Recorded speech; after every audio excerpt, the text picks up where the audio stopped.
Hi everyone, it's Grace. Welcome back to my channel. Happy Halloween.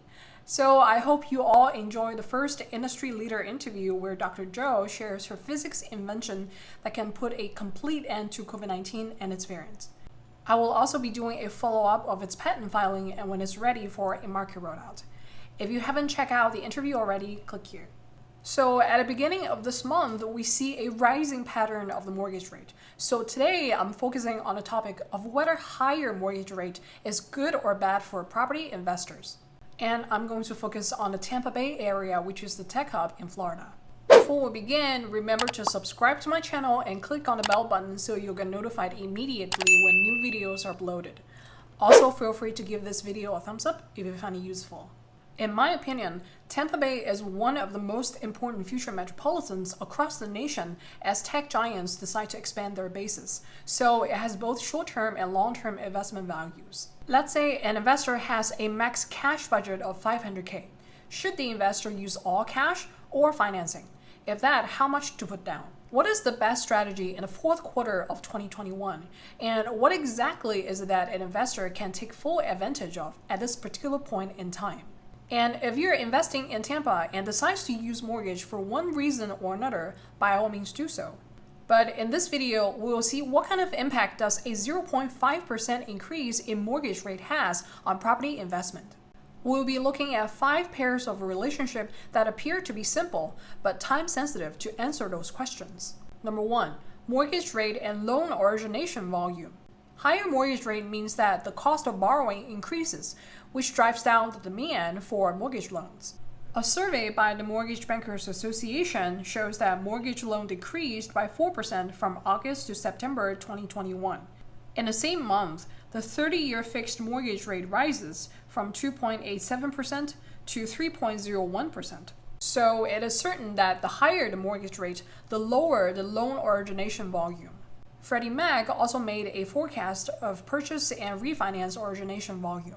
From the third quarter to the fourth quarter this year, the 30-year fixed mortgage rate will increase from 2.9% to 3.2%. And the purchase origination will drop from $546 billion to $471 billion. And the refinance origination will drop from $523 billion to $387 billion. So the total mortgage loan origination volume will drop from $1.1 trillion to $858 billion. The decrease of mortgage origination drives down the housing demand, which creates a dip moment, which I mentioned in one of my previous videos. Mind that this is on a national level. And another important thing you should keep in mind is that housing demand comes from people who use mortgage and those who don't. While the demand for mortgage loan is driven by low mortgage rate, the demand for housing is much more complicated than that. Let's take a look at the year-over-year change of the total sales to explain what that means. In last September, the number of closed sales was 4,600, and this September is 4,700. And cash sales increased from 900 to 1,500. So during the same period, the 30-year fixed mortgage rate increased from 2.9% last September to 3.01% this September. So the rising mortgage rate increases the number of cash sales by 68%. So it's apparent that the investment decision to use financing or not is very sensitive to the mortgage rate. And here's my take of the market. The increasing number of cash buyers is a healthy sign that the area has massive opportunities to build high equity population with booming economic development. Note that this is different from the corporate buying behavior, which is usually focused on buying the whole community made of tens of thousands of homes. With this in mind, let's look at the second pair of relationship, mortgage rate and home inventory. Does higher mortgage rate necessarily increase home inventory? In this particular point in time, the answer is no. This is an important question to answer because sustaining low inventory means that it's a great opportunity for property investors to buy and get good returns. The number of home inventory is driven by those who are motivated to sell and the cost and supply of material and labor. Let's take a look at the September status of standalone houses in Tampa, which covers Hernando, Pasco, Hillsborough, and Pinellas counties. The homes currently available for sale dropped by 21.2% year over year. The drop is mainly driven by the very short COVID recession and low mortgage rate. When we compare the inventory level from the beginning of 2020 and now, we can see that it dropped by more than 50%. In the third quarter, we can see that the inventory picked up a little bit, but still at a very low level compared to before the pandemic hit. The plummet in inventory is now sustained by high inflation, supply chain shortage, and labor shortage. I made a video before about the labor shortage problem. Click here to check out that video. These combinations are bizarre, but it's important to understand that the supply shortage is not something that can be fixed right away. It requires the global supply chain to go back to normal, plenty of labor supply, and new technologies that can build houses in mass production with low cost. For instance, 3D printing technology can be used to reduce the home cost as much as 50%. But right now, the technology is only used in affordable housing in a very small scale, so it's not introduced to the mass market just yet.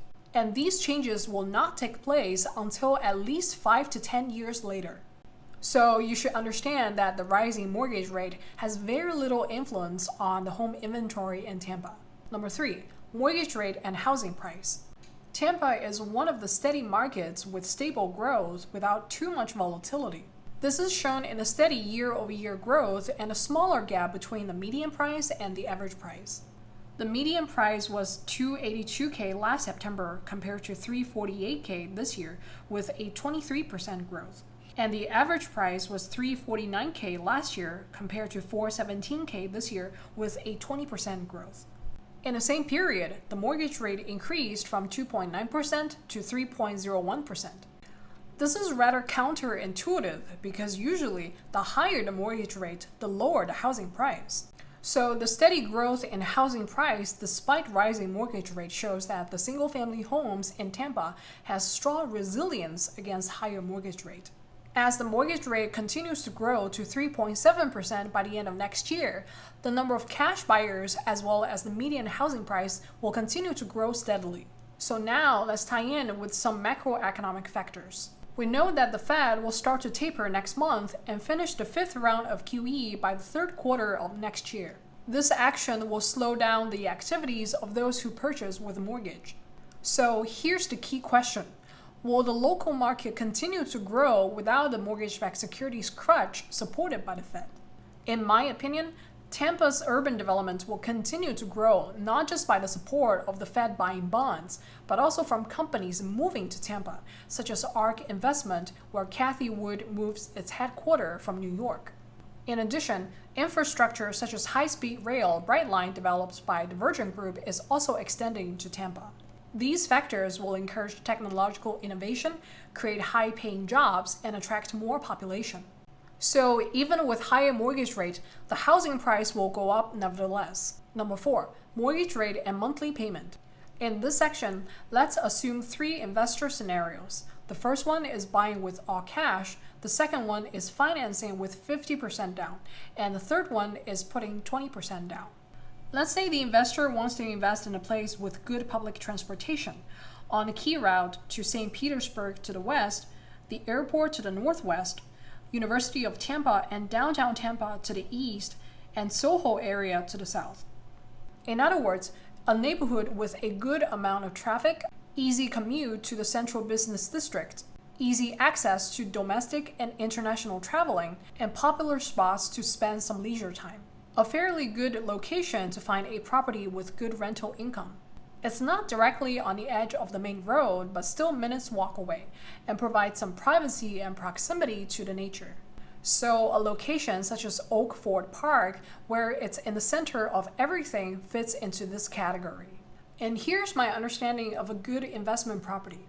The investor is not just investing in a property that appreciates over time, but also the existing and future infrastructure of an area. And we'll be using a property that matches the max cash budget for the purpose of today's discussion. Say a property with 3 bedrooms and 2 bathrooms with a price of $500K with all cash purchase. And there's no HOA fee in this particular neighborhood. The average property tax rate of Hillsborough County is 0.98%, which equals to about $400 of property taxes per month, and an average of $200 homeowner's insurance. So the monthly payment is $600. One thing I would like to mention is that from the investor's perspective, Operating costs should be minimized to maximize the equity buildup and cash flow. Now, if the investor decides to put down $250K with 50% financing at a 30-year fixed mortgage rate of 3.2%, which is the equivalent of APR of 4.16%, the monthly PITI is $1,800. In a third scenario, when putting down $100K with 20% down with the same rates and terms, the PITI is $2,500. And then let's take the timeline 12 months from now. So a year later, this is when the QE5 finishes and when the Fed funds rate increases. And a 30-year fixed mortgage rate becomes 3.7%, which is the equivalent of APR of 4.66%. For the property price, I will be using Zillow's forecast of 28.4% in this area. So a year later, the same property becomes $642K. So with cash purchase, the monthly cost now becomes $770. With 50% down, the PITI becomes $2,400.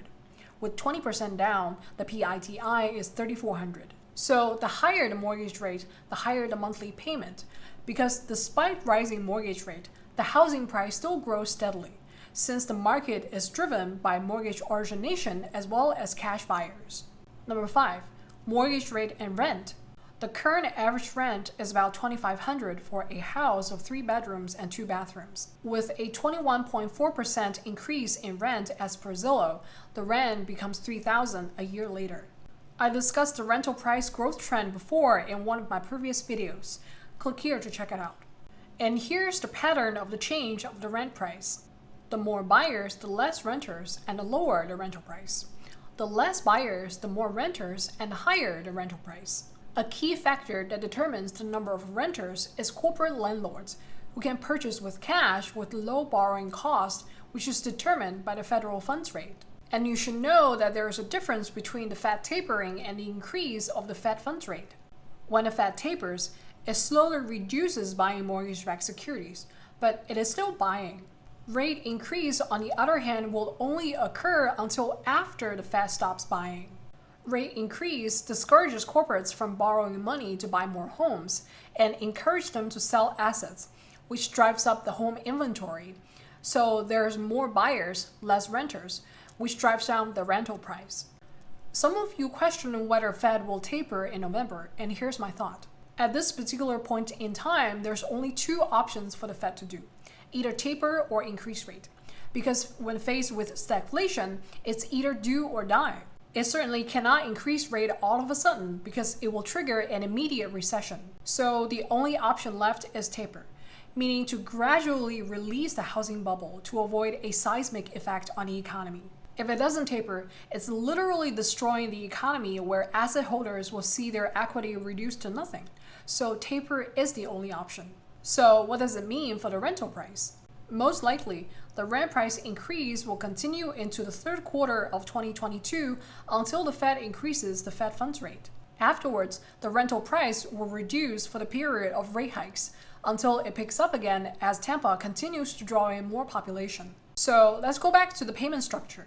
Clearly, 20% down is not going to work either now or a year later because the PITI is higher than the rent. So let's rule it out. With 50% down, the net cash flow is $659 per month or $7,900 per year this October versus $632 per month or $7,500 per year next October.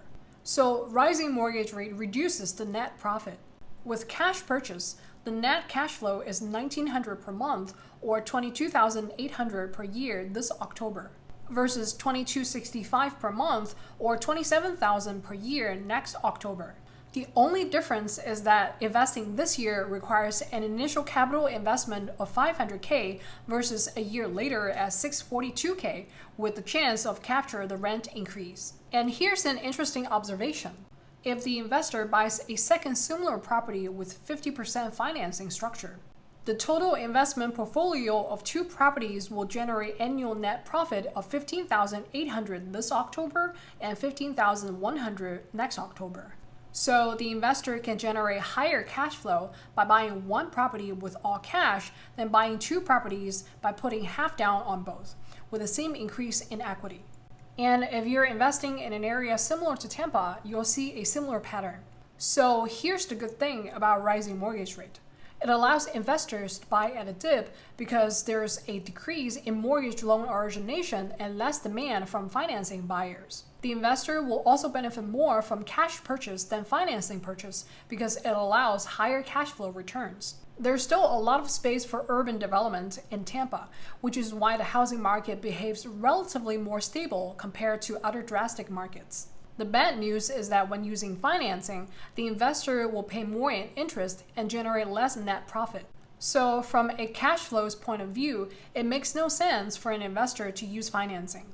And higher mortgage rate benefits investors in terms of cash investment, more so both in higher cash flow and higher equity buildup.